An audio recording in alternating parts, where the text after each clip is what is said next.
Good morning.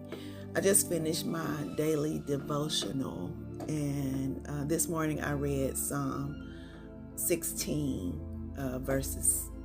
Well, I read Psalm 16, but I want to focus on verses 7 and 8.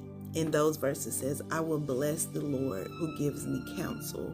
In the night also my heart instructs me. I have set the Lord always before me, because he is at my right hand, and I shall not be shaken. And the reason why David can say this is because he recognizes that the wisdom that he has, the wisdom that he's walking in, is not his own. It comes from his experience with God. It doesn't come from his intellect or how old he is. It comes from his relationship with God. And that is an ongoing relationship. He talks to God on a daily basis.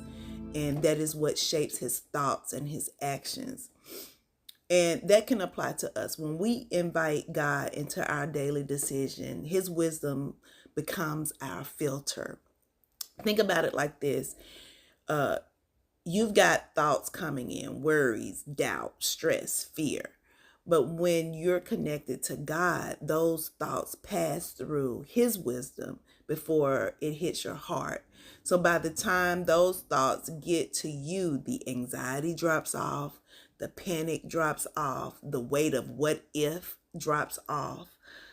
All of those things that concern you are filtered. And because God has already filtered them through truth, when it reaches you, you feel peace, you feel clarity, and you have a sense of direction for your day. And that's what happens when we have a relationship with God.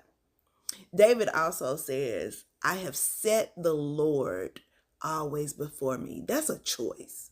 That's not a feeling.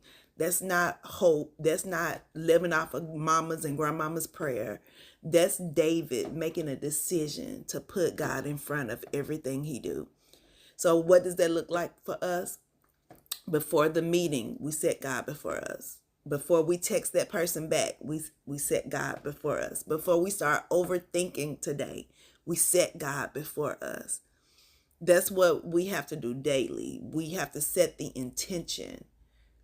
Not only when life is spiraling, but every day. Because when God is in front of us, when we see him in our vision, in our line of sight, everything else around us falls away. So today, my word for you is to check your filter. Are you running on your own thoughts? Are you working through God's filter? Are you letting God guide your thoughts?